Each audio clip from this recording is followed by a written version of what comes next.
Oke, saya menyapa sekali lagi selamat malam Sobat Trek Pro. Oke, saya akan panggil teman-teman ya supaya kita lebih akrab ya. Jadi izinkan saya dalam waktu 1 jam kurang ini akan sharing kepada teman-teman. Saya bukan bermaksud mengajar meskipun saya dulunya guru ya, tapi saya ingin bersama-sama dengan kita untuk belajar sama-sama untuk bagaimana kita bisa berkomunikasi secara efektif. Ini merupakan tema lanjutan dari bulan yang lalu. Persis di akhir bulan juga kita membahas tentang communication. Apa itu komunikasi dan mengapa penting komunikasi. Jadi buat sobat teman-teman sekalian yang mungkin terlewatkan bisa nanti lihat ke channel YouTube-nya Trek Pro gitu ya. Saya izinkan kenalkan diri dulu secara singkat tentang siapa saya. Saya adalah seorang Certified Theocentric Motivator, Rev Sales Trainer, seorang financial planner juga di One Vision Agency. One Vision Agency adalah satu agensi yang bermitra dengan PT Prudential Indonesia. Ada nomor telepon saya di situ, silakan kalau mau catat, mau WA boleh. Ada juga di situ saya punya Instagram, silakan di-follow ya, ada TikTok dan juga YouTube channel. Silakan teman-teman bisa follow. Kemudian di situ saya sharingkan hal-hal praktis setiap harinya tentang people skill. Oke. Sedikit dari saya, kita akan langsung masuk mulai tentang komunikasi. Jadi mereview yang sudah kita bahas bulan lalu, saya mengajak kita berpikir tentang apa itu komunikasi. Menurut Kamus Besar Bahasa Indonesia, komunikasi itu adalah pengiriman dan penerimaan pesan atau berita antara dua orang atau lebih. Tapi yang penting bukan cuma penerimaan pesan doang. Apa? Supaya pesan yang dimaksud dapat dipahami. Ini komunikasi. Jadi kalau teman-teman ngomong sama seseorang tapi dia nggak ngerti apa yang kita ngomongin, itu belum komunikasi, itu baru satu arah. Ya, kita harus belajar supaya waktu kita ngomong, pesan kita bisa sampai kepada yang kita ajak ngomong. Dalam Webster New Colloquial Dictionary dia bilang proses pertukaran informasi antar individu. Dan di sini bukan cuma melalui ucapan kata-kata, tapi juga melalui lambang-lambang, tanda atau tingkah laku. Ya masih ingat ya, kita ada bahas tentang beberapa cara komunikasi ya, ada visual, ada gambar dan sebagainya. Itu yang kita bahas bulan yang lalu. Oke. Ini prosesnya, kalau teman-teman lihat, ada pengirim pesan, ada penerima pesan, ada channel pesan. Pengirim pesan itu ngomong sesuatu atau menulis sesuatu, encode ya, masuk, kemudian melalui channelnya itu apa, kemudian si resipien penerima pesan juga mendecode berita itu, kemudian dia berespon dan seterusnya. Nah, di tengah-tengah itu yang menjadi sering jadi masalah itu ada barrier di situ ya, ada rintangan di situ. Itu yang menjadi kadang-kadang komunikasi tidak lancar. Ya, ini prosesnya komunikasi. Pada malam hari ini saya akan mengajak kita untuk melihat ada 7 kebiasaan komunikasi yang buruk. Ya kalau teman-teman lihat gambarnya tuh ya, gambarnya itu ada gambar yang orang ngomong bla bla bla bla bla, yang dua nggak ngerti, ya. Yang satu ngomong kayak muter-muter, tapi yang jawab cuma jawab doang dengan gampang. Oke, ya mungkin dia nggak mau pusing. Yang ketiga itu kayaknya bosnya lagi ngomong, yang lain bingung, ngantuk dan sebagainya. Ternyata ada 7 habit yang kurang bagus di dalam berkomunikasi. Biasanya kurang bagus. Biasa pertama adalah seringkali atau secara terus-menerus suka menginterupsi pembicaraan. Ini kebiasaan yang jelek sekali. Ya, orang ngomong sama kita selalu menginterupsi. Orang ngomong, kita interupsi. Siapapun yang ngomong, kita cenderung interupsi. Itu kebiasaan yang jelek. Kenapa sih bilang kebiasaan? Karena kadang-kadang ya sudah jadi kebiasaan gitu ya. Bukan cuma sesekali doang. Pokoknya setiap kali ngomong selalu dia ingin menginterupsi. Ini kebiasaan buruk yang pertama. Yang kedua itu adalah multitasking. Ya. Ini juga satu kebiasaan buruk dalam berkomunikasi. Waktu kita ngomong, fokuslah ke orang itu sebetulnya. Tapi kerap kali kita ngomong sambil lihat handphone, multitasking. Kita ngomong sama dia, atau orang ngomong sama kita sambil kita nonton TV, multitasking. Itu bad communication habit. Ya. Yang ketiga, sering memakai kata-kata qualifiers. Itu seperti kata-kata gini. Saya bla bla bla bla bla, tapi ya jadi banyak tapinya. Ya, jadi seolah-olah kalimat yang pertama itu nggak terlalu penting, tapinya itu yang penting. Kamu sih memang baik, tapi pelit ya. Dia pengen ngomong kita pelit sebetulnya. Ya, itu terlalu banyak using qualifier, sering ngomong pakai tapi. Ya. Yang keempat itu adalah equating your experience. Habit jeleknya apa? Selalu menyamakan dengan pengalaman sendiri. Orang lagi suruh curhat sama kita. Iya, gue juga dulu gitu loh. Gue dulu juga gitu loh. Oh, terus. Diri sendiri yang dia ingin samakan dengan pengalaman si lawan bicara. Padahal kerap kali kan dia cuma pengen ngomong doang sama kita ya, bukan pengen mencari teman sepenanggungan gitu ya. Yang kelima itu adalah mencoba kita menghindari dari kontak. Ini juga kebiasaan buruk nih, ya. Nggak berani tatap muka langsung, ya. Nggak berani dari kontak, ya. Itu satu kebiasaan buruk. Jadi, ya seolah-olah kita ngomong sama siapa kalau dia nggak berani dari kontak sama kita, ya. Kebiasaan yang keenam adalah waiting instead of listening. Ini juga kebiasaan buruk. Maksudnya apa? Kita tuh ngobrol sama seseorang, contoh waktu saya ngomong sama Pak Agus gitu ya, dia ngomong sama saya tuh bukannya dengerin, tapi saya menunggu giliran kapan gua ngomong, waiting. Jadi seolah-olah apa yang dia ngomong nggak penting, gue pengen ngomong sesuatu. Nah ini habit yang jelek nih. Teman perhatikan, khususnya saat kita menerima telepon, kita sering kali tuh waiting instead of listening. Kadang-kadang kita nggak sabar pengen ngomong balik sama dia, ya, tanpa betul-betul jelas dia ngomong apa sebetulnya. Ini habit yang buruk dalam berkomunikasi. Yang ketujuh, pakai filter words, kata-kata yang ya sering nih. Khususnya kalau kita sedang public speaking, kita sering kali ngomong tuh pakai gitu ya, seolah-olah nggak pede misalnya ya, atau apapun yang lain-lain. Jadi yang kita mau ngomongin itu terdistract oleh gitu-gituan. Jadi lihat ya di tengah-tengah itu ada distraction ya. Ini semua bad habit dalam hal berkomunikasi. Sehingga apa akibatnya?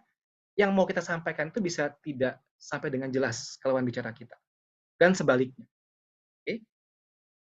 Berikutnya, ada 5C, 5C of effective communication. Ya, 5C of effective communication. Teman bisa lihat di sini. Saya akan bahas satu persatu ya. Jadi ada 5C. Ya, ada clear, ada concise, ada compelling, ada curious, dan compassionate ya. Ada 5C dalam hal komunikasi. Ngomong-ngomong begini teman-teman. Kalau kita ngomong soal komunikasi, saya seolah-olah sedang ngajarin ikan berenang ya. Kenapa? Dari kecil juga kita bisa ngomong kan ya. Kan dari kecil ngomong ayah, ibu, papa, mama, udah bisa ngomong sampai sekarang. Loh, kenapa mesti belajar lagi effective communication? Jujur saja teman-teman, karena selama ini saya pun masih berjuang gitu ya. Seringkali kita ngomong, orang nggak ngerti kita ngomong apa. Seringkali orang ngomong, kita nggak ngerti dia ngomong apa. Banyak miskom di situ. Relasi suami istri, relasi orang tua anak, relasi kakak beradik, relasi teman-teman, teman geng, nanti di kantor ya, relasi sesama teman kantor, relasi dengan senior, dengan manajer, dan sebagainya. Sehingga saat tidak sadar, kita tetap perlu belajar untuk bisa ngomong dengan lebih efektif sebetulnya. C yang pertama, kita lihat di sini ya. C yang pertama itu adalah cowok ganteng, ya, bukan ya, itu memang C juga cowok ganteng ya, tetapi ini adalah clear, jelas, ya, jelas. Waktu kita ngomong ya, kita mesti jelas idenya. Kita mau ngomong apa sih? What we want to achieve. Ya, saya buka ya, teman-teman lihat ya. Clear idea what you want to achieve. Jadi jelas tahu apa yang lo mau ngomongin gitu. Ya ada tujuannya kan ya. Itu harus jelas di awal C. Sehingga apa? Meminimize risiko kita ngomongnya ngalor ngidul jadinya gitu. Ya, tahu nih tujuannya mau ngapain nih? Ngomongnya A, ya udah jelas ngomongnya A, ya udah A ngomongnya A. Nah, C yang kedua itu nyambung dengan yang clear tadi. Nih, lihat teman-teman. Banyak kan teman-teman pola yang pertama atas pola yang kedua kalau kita ngomong sama orang. Seringkali kan yang pertama gitu ya. Kayaknya ribet banget hidup lu gitu ya. Nah, ini C yang kedua penting, yaitu apa? Concise. Itu ngomongin sesuatu yang ngomong singkat gitu ya. Direct aja, simple, ya, to the point. Kemudian don't ramble, jangan kayak ngedumel doang gitu, nggak jelas ngomongannya gitu. Teman, kalau kita sudah punya tujuan yang jelas mau ngomongnya apa, C yang pertama tadi, kita ngomong dengan simple aja, to the point aja. Kadang-kadang kan gini ya, orang Indonesia itu kan suka sungkanan gitu ya, sungkanan. Maunya ngomong B, dia muter dulu kemana-mana tuh ya, sampai ke ujung. Sehingga teman-teman bayangkan, antara pola ngomong yang pertama, pola yang atas, dengan pola yang kedua. Teman-teman, mana yang lebih memungkinkan muncul banyak distraction dalam pembicaraan? Mana yang mungkin banyak muncul orang banyak salah mengerti dalam pembicaraan? Yang satu atas apa yang kedua? Yang banyak mungkin muncul distraction. Pasti yang ke satu kan ya. Kenapa? Lu ribet banget jadi orang gitu ya. Muter-muter ya. Seolah-olah kita katakan lagi nih ya, saya tinggal di Kelapa Gading gitu ya. Saya pengen ke daerah Pluit contoh begitu ya. Kemudian saya langsung naik tol bisa ke Pluit langsung. Tapi saya enggak, saya lewat tol dalam kota, saya ke Jagorawi dulu. Jagorawi, puterin sampai ujung Bogor, putar balik lagi, masuk ke Cawang, baru ke Pluit. Ya ribet banget hidup lu kan gitu ya. To the point aja langsung naik tol langsung ke Pluit gitu ya. Waktu saya muter gitu jauh banyak distraction nggak? Banyak. pengen stop di Cibubur lah nanti, stop di Sentul lah, ke Bogor dulu lah, banyak distraction. Ini yang terjadi. That's why belajarlah ngomong tuh direct, jelas, simple, to the point. Ya. Memang tergantung juga nanti adalah karakter seseorang gitu ya. Kadang-kadang kita ngomong sama orang tua juga harus pintar-pintar memanage gitu ya. Ngomong kemana-mana dulu baru nyampe ke tujuan kita. Tapi usahakanlah di dalam C yang kedua itu kita belajar untuk ngomong dengan direct ya, langsung to the point. C yang ketiga ini bicara mengenai compelling ya. Sebentar belum muncul di layar. Saya lihat magnet ini ya, compelling. Maksudnya apa sih? Menarik. Menarik. Usahakan ngomong dengan menarik, teman-teman. Maksudnya apa? Teman-teman lihat kata-kata di situ ya, di dalam boxnya. Ya. Cobalah usahakan supaya pendengarmu itu mengerti, ya. Kemudian dia tahu sih apa sih yang sedang ingin kita sampaikan. Kalau teman-teman lihat di dalam teksnya saya tulisnya gini, to secure their buy-in, supaya mereka tuh ngerti kita maunya apa. Harus menarik kalau ngomong, ya. Jangan ngomong dengan gaya yang udah ogah-ogahan, agak jelas lo ngomong apa gitu ya. Terus siapa yang mau dengerin lo ngomong? Bukan kalau kita komunikasi, kita sedang menyampaikan ide kita kan ya. Kita menyampaikan ide, sudah seharusnya membuat dengan gaya yang menarik supaya orang ingin dengar lu ngomong apa. Jadi harus membuat suasana ya atau gaya yang compelling, itu menarik. Yang keempat adalah curious ya. Curious itu dalam gambar ini menunjukkan si cewek itu seperti memperhatikan sekali si cowok gitu ya. Kita berusaha untuk dengan tulus hati mendengarkan, memahami ya. Kemudian bertanya kepada dia. Ingat ya, it's not all about you. Bukan tentang lu doang semua, ada orang lain juga. Jadi kita menunjukkan rasa ingin tahu atau ngomong. C yang keempat ini ya. Dan C yang kelima ini adalah compassionate ya. Belas kasih ya. Ini ngomongin tentang kita berusaha untuk menunjukkan rasa sayang, rasa peduli ya, care sama orang. Jadi waktu orang ngomong sama kita punya compassionate di dalam hati kita. Kita berusaha show respect sama orang itu, kita berusaha care sama apa yang orang itu ingin katakan kepada kita. Ini C yang kelima, compassionate. Dari aspek ini kita melihat bahwa sebetulnya kemanapun, siapapun kita bicara, harus tunjukin compassionate. Jangan anggap remeh, ya.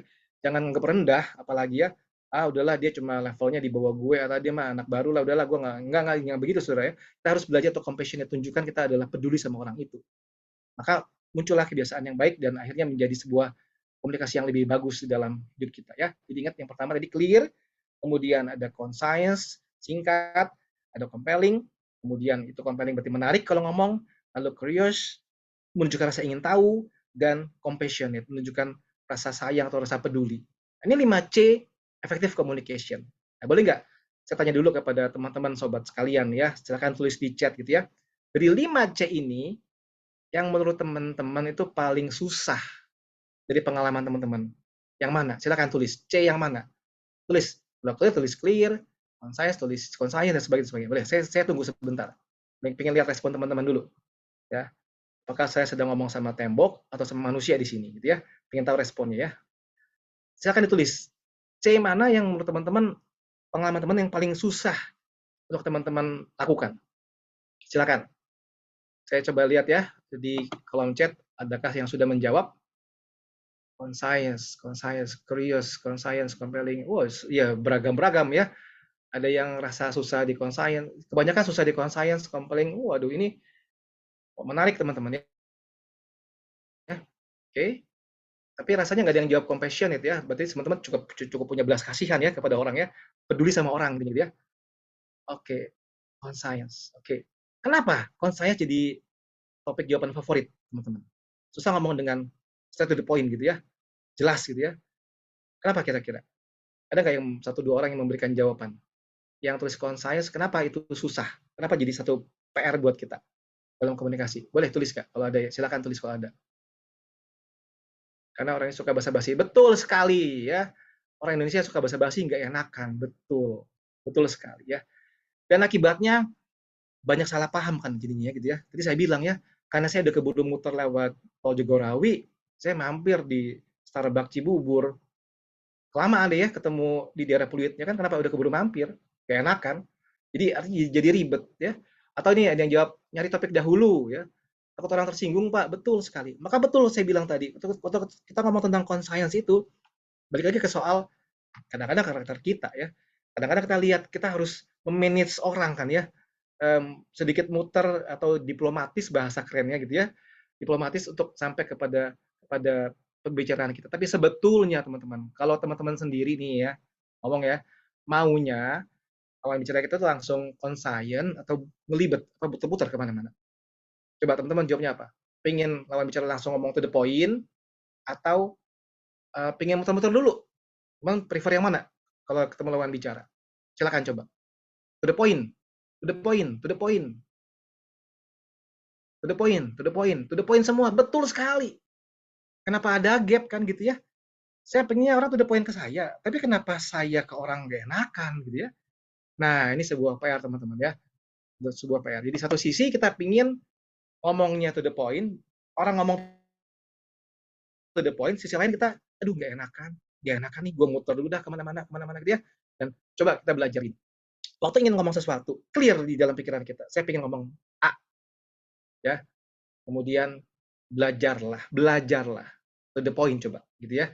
Sebenarnya belajar to the point, ngomong to the point. Tapi memang lihat gini ya, ya saya to the point aja ngomong gitu ya, teman-teman. Ini nggak gampang ngomong to the point kan ya. Coba kalau yang sudah menikah ya, ngomong to the point sama istri, pengen beli gadget baru. Nggak gampang kan ya? Kita muter dong ya. Muter. Mah, mama tahu nggak mah? HP aku udah kuno loh mah. Dari 2020 mah, udah kuno. Ya ilah, baru 3 tahun udah kuno. Ya. Mah, kayaknya aku perlu loh mah HP baru mah. Aku banyak bikin konten mah. Ini kayak saya sedang curcol gitu ya. No, no, no, no. Teman-teman, kita susah kan ya untuk to the point. Coba to the point. Mah, aku perlu HP baru loh mah. Enak aja lu HP baru. Langsung pasti dia bilang enggak. Jadi memang PR berat buat teman-teman. Dan buat saya juga sebenarnya. Bagaimana kita ngomong jelas, padat, to the point, dan nggak libet-libet. Supaya apa? Supaya lawan bicara kita waktu dengar kita pun nangkap dengan jelas maksudnya kita apa. Kenapa? Karena kita sedang belajar untuk bisa menjadi seorang yang efektif communicator, ya, berkomunikasi secara efektif. Saya lanjutkan dulu. Nanti baru kita bahas jika ada pertanyaan di antara kita. Oke? Okay? Next. Next-nya adalah kita bicara tentang 7 tips meningkatkan communication skill. Saya memberikan singkat aja, ada 7 tips meningkatkan communication skill. Sama-sama kita belajar ya. Jadi saya percaya kita semua sudah bisa ngomong, bisa pasti. Oh ya, by the way, kalau saya ngomong communication skill, saya batasi dengan ngomong verbal ya. Jadi nggak ngomong soal cara WA gitu ya, cara bikin iklan, marketing, nggak ngomong itu beda lagi ceritanya. Tadi pagi saya baru punya pengalaman gini. Saya sedang di-approach oleh salah satu provider internet di tempat tinggal saya ya. Nah, sales ini sangat aktif sekali ngejar ya. Dan agak-agak tricky sebetulnya. Saya nggak sebut merek ya. Agak tricky. Kenapa? Karena setiap 2 bulan setelah paket saya ikut paket, bayar 2 bulan, free sebulan. Kayak gitu-gitu ya. Kan sering kan gitu ya. Tiba-tiba dia selalu nawarin untuk buka baru lagi, Pak. Buka baru lagi, Pak. Supaya apa? Dapat free-nya, Pak. Buat saya ini kan kerjaan nggak ada, aduh repot banget ya. Tapi karena untung kan, kenapa lebih murah? Ya udah. Nah terakhir, saya udah di blok. Udah pakai 2 kali kayak gitu tuh. Yang ketiga di blok nih. Sorry Pak, nggak bisa. Ini harus pakai nama ibu. Ya udah pakai nama istri saya. Tolak Bu, maaf ya Bu ya. Tapi dia nge-text-nya itu, WA itu sangat tidak jelas. Kita baca WA-nya bingung. Ini maksud dia apa ya? Ya sudah kalau memang nggak bisa ya nggak apa-apa kan, yang penting duit gue saya nggak angus kan. Tapi dia nggak jelas sekali ngomong WA-nya. Harus istri saya telepon dia. Mbak, ini maksudnya apa Mbak? Udah dijelasin. Bla bla bla bla bla bla bla. Teman-teman, WA pun perlu tips kan ya? Perlu triks juga gimana WA supaya orang jelas lu ngomong apa. Oke, saya batasi sekali lagi, pembahasan kita itu 7 tips, bukan ngomong soal texting, tapi ngomong soal ngomong, ya, verbal langsung. Oke, tips yang pertama, ya ini suasana ngobrol lah ya, suasana ngobrol. Kita pasti ngalami seperti ya. Lihat, kira-kira menurut teman-teman kalau muncul slide ini, kira-kira saya mau ngomongin apa sih teman-teman? Coba silakan teks deh, pengen tahu ya, teman-teman nangkap gambar ini kira-kira saya mau ngomongin apa sih?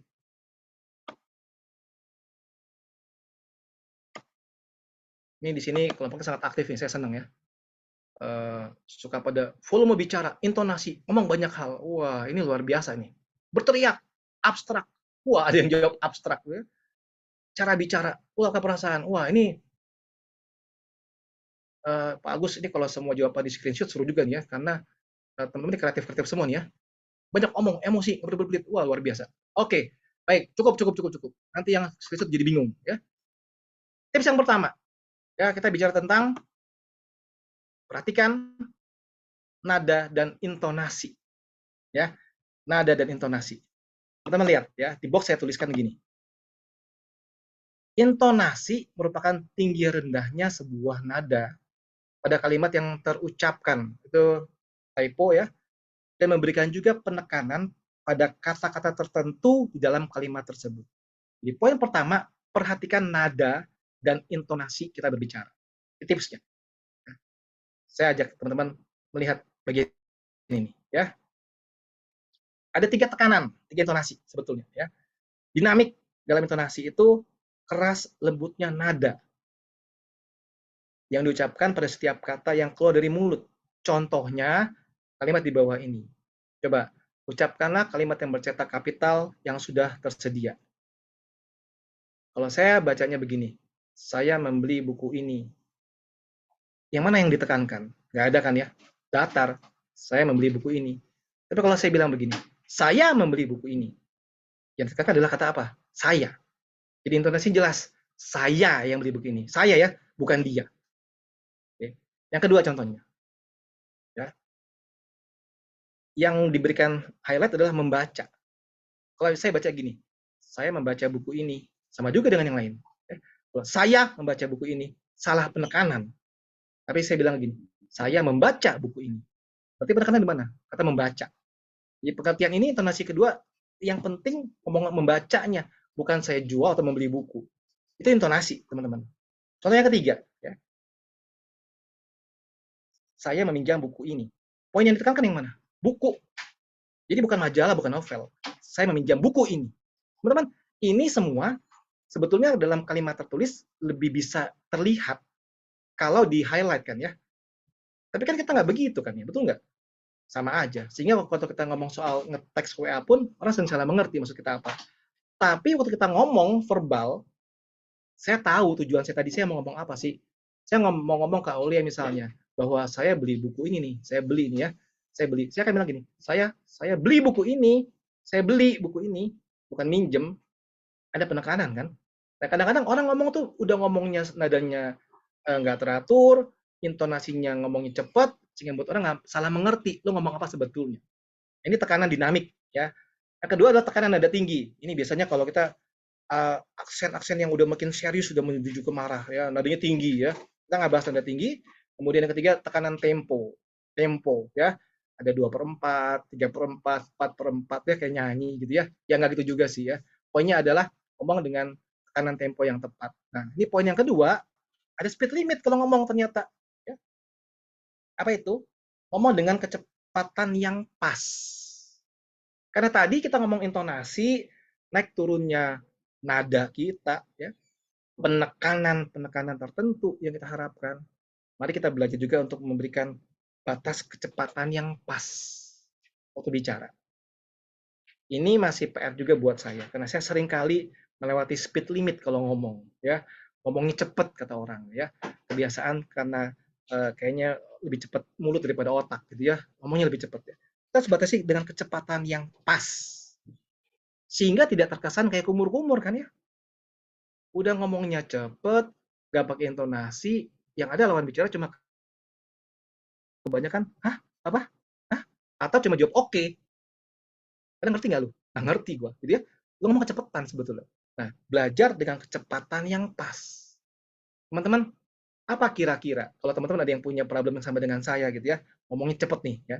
Kira-kira menurut teman-teman, apa sih penyebab kita ngomong cepet atau kecepatan cepet sekali? Apa kira-kira? Yang teman-teman kalau mungkin ada yang mengalami hal yang sama dengan saya. Coba kira-kira bisa nggak share sesuatu di chat? Apa penyebabnya sih kita ngomong cepet? Saya mau lihat ya jawaban-jawaban kreatif teman-teman nih. Oke, kita lihat jawaban teman-teman. Gugup, panik, ada lagi, grogi, grogi, gugup, buru-buru, grogi. Oke, tidak pede, panik, panik, refleks. Oke, supaya pintar berbicara, gugup-gugup. Wah, ini menarik betul-betul ya. Ini teman-teman kreatif ya. Salting, emang dasarnya gitu, terlalu bersemangat, panik. Oke. Jawaban teman-teman betul semua, teman-teman ya. Memang betul, waktu kita ngomong cepat tuh kadang-kadang ada satu hal yang kita jadi gugup, misalnya kita agak sedikit panik, pingin cepat selesai ngomong. Betul juga ada yang bilang, sudah dari sononya, memang cepat, mau bagaimana ya. Memang betul ya, sebenarnya itu betul. Nah, tinggal kita belajar bagaimana men-slow down kecepatan kita. Saya belajar ya, berbicara itu jangan cepat-cepat. Saya belajar dalam konten yang saya sampaikan supaya lebih slow sedikit. Dulu konten di IG kan dibatasi durasinya tuh kalau kalau cuma berapa detik gitu ya. Sekarang kan lebih lama tuh. Ini kebiasaan gitu ya. Rasa takutnya kepanjangan, gue cepet-cepet kalau ngomong. Akibatnya jadi seringkali orang kata dengan jelas. Ini PR buat saya juga. Jadi mari kita sama-sama belajar untuk apa? Kontrol speed limit kita waktu berbicara. Kontrol speed limit kita waktu berbicara. Ya, mungkin juga teman-teman bilang gini saat ini. Sekarang aja Pak Paulus ngomong cepet gitu ya. Iya, dasarnya begitu. Perlu lambat-lambat memang, perlu lambat-lambat, perlu sedikit slow down. Makanya saya ingin sama-sama ajak teman-teman belajar bagaimana kita berbicara dengan kecepatan yang pas ya. Tidak terlalu cepat, juga tidak terlalu lambat ya.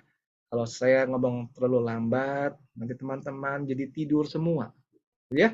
Kalau saya terlalu lambat, jadi capek nungguin dia ngomong. Kita belajar ngomong dengan kecepatan yang pas. Bagaimana dengan begini teman-teman? Ada orang yang memang gagap, gagap ya.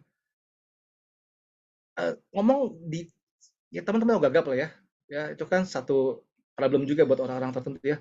Ngomong tuh jadinya susah, jadi lama ya. Emang jadi problem buat dia untuk bisa menjadi seorang ngomong, untuk ngomong sulit bagi dia. Teman-teman di sini yang tidak punya problem gagap, bersyukurlah kita bisa ngomong dengan lebih jelas sebetulnya.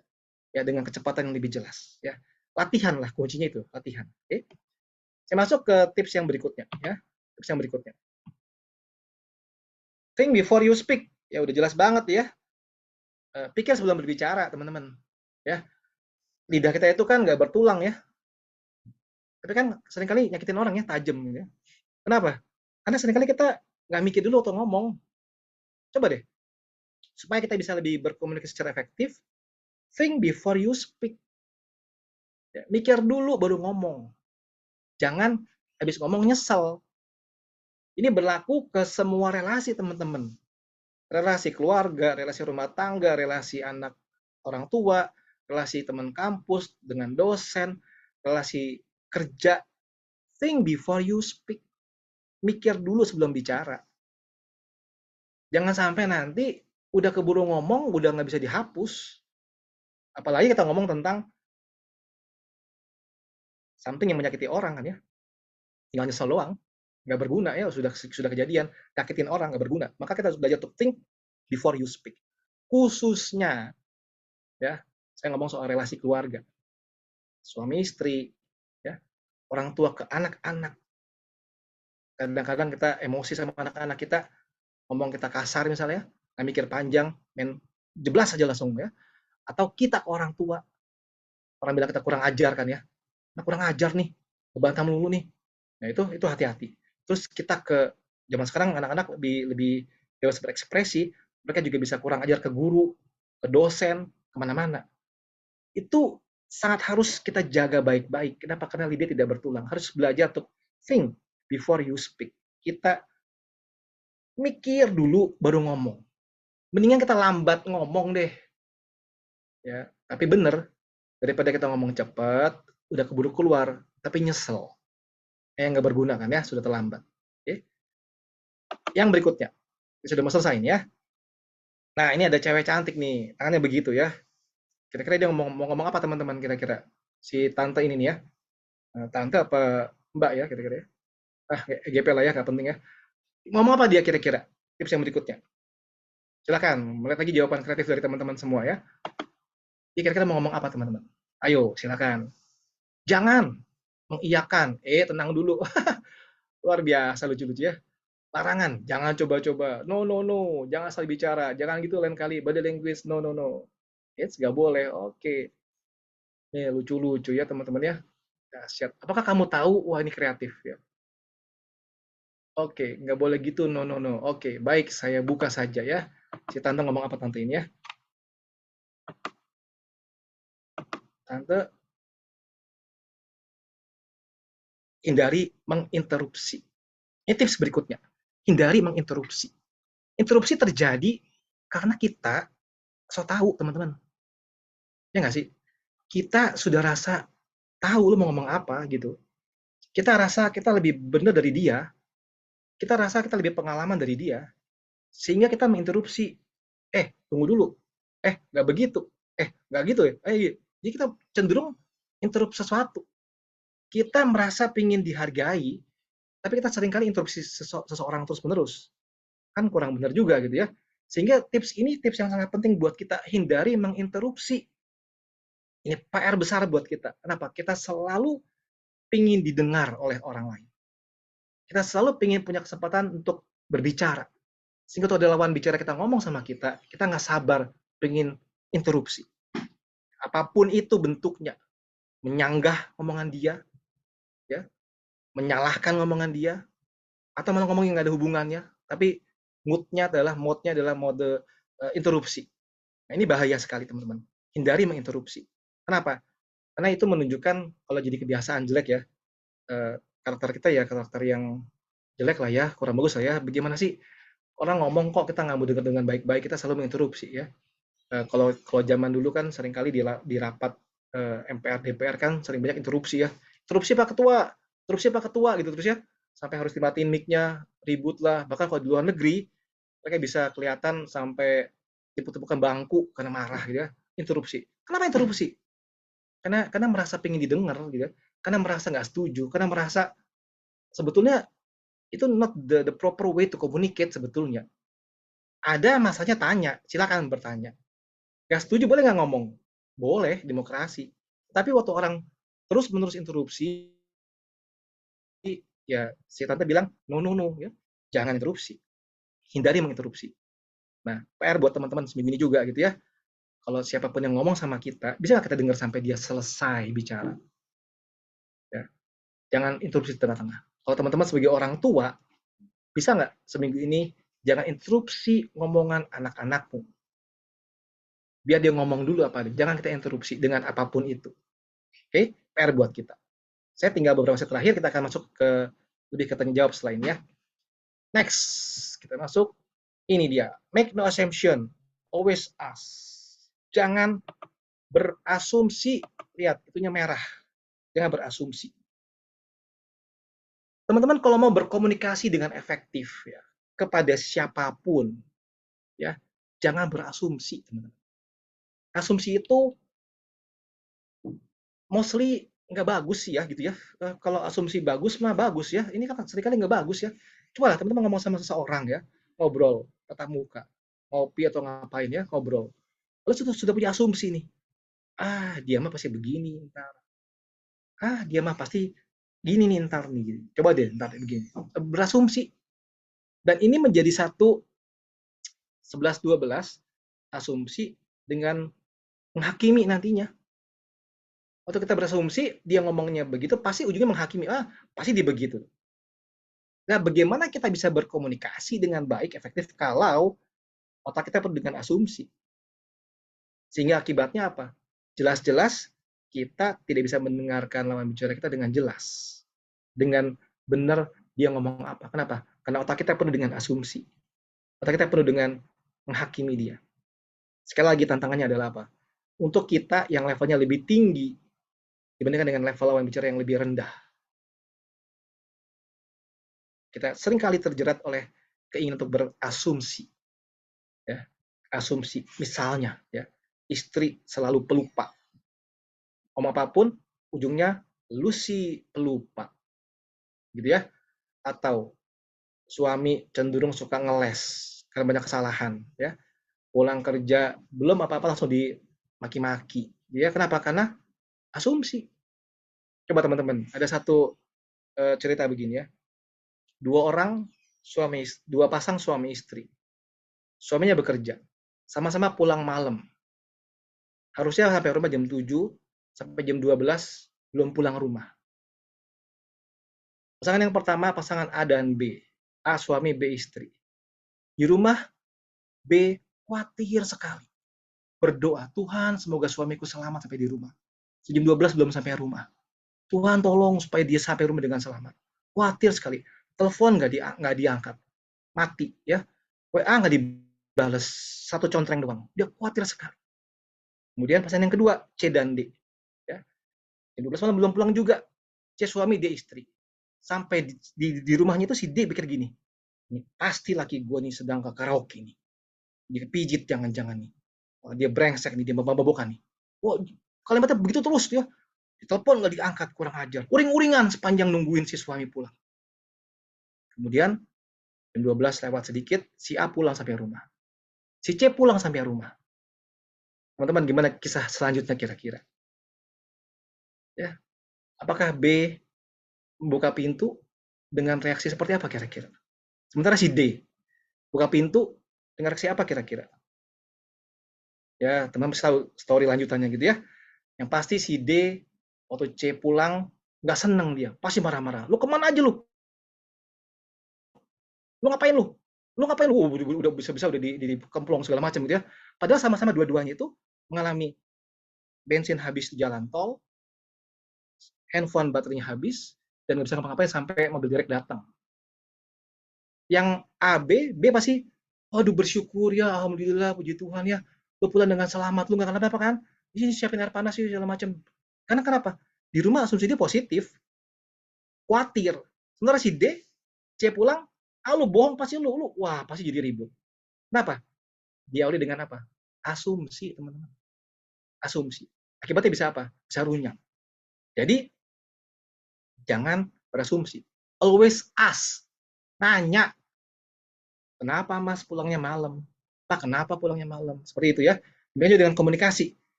Mendingan nanya daripada berasumsi. Ya, sebaiknya tanya daripada berasumsi. Next. Ini mengenai tentang tips berikutnya yaitu, sorry, saya kecepatan. Saya balik dulu sebentar ya. Bagaimana cara balik? Saya buka sini dulu. Sebentar, saya balik sini dulu. Oke. Ada yang namanya body language, betul ya. Jadi kita belajar memperhatikan body language. Waktu kita berbicara, teman-teman ya, lihat di dalam bagan ini ya, 7% itu spoken word. Cuma 7% omongan kita. 38% adalah voice-nya, nada suaranya, naik turun suara. Tapi 55% itu adalah body language kita. Di Dr. Albert Meharbian bikin 7-38-55% rule. Teman-teman lihat kalau seperti ini ya. Kita mau ngomong, gua nggak kenapa-kenapa, bener nggak kenapa-kenapa, tetapi body language kita menunjukkan kenapa-kenapa, orang percaya mana? Body kita atau ngomongan kita? Pasti body kita. Ya, ini kita sudah bahas bulan lalu ya. Sehingga kita harus sungguh-sungguh perhatikan body language kita dan lawan bicara kita. Kenapa? Karena 55% itu adalah body language kita. Ya, ini tips yang berikutnya. Dan kalau tidak salah, tips yang terakhir adalah kita belajar berbicara di depan umum. Ya, belajar berbicara di depan umum. Belajar berani mimpin sesuatu. Belajar berani jadi pembawa pengumuman misalnya, menyampaikan informasi, ya, bahkan pidato kalau memang diperlukan, jadi komikus ya namanya ya, yang stand up comedian gitu ya, ngelawak sendiri gitu ya, belajar bicara di depan umum. Ya. Grogi nggak? Iya grogi pasti ya, nggak gampang depan umum bicara ya. Apalagi kalau teman-teman ngomongnya di depan Zoom begini kan, orangnya nggak kelihatan gitu ya, susah ya kontak dengan audience. Problemnya ada lagi gitu ya. Tapi paling belajar berbicara di depan umum. Memang nggak mudah, tapi belajar. Nah, mungkin kalau tidak ada halangan, mungkin bulan depan serial lanjutan kita akan bahas tentang public speaking kemungkinan. Ya, saya sedang pikirkan yang tepat buat kita semua. Nah, ini adalah 7 tips cara berkomunikasi secara efektif. Ya, bicara di depan umum dan sebagainya. Oke, nah kita stop dulu sampai di sini. Silakan kalau ada yang mau bertanya.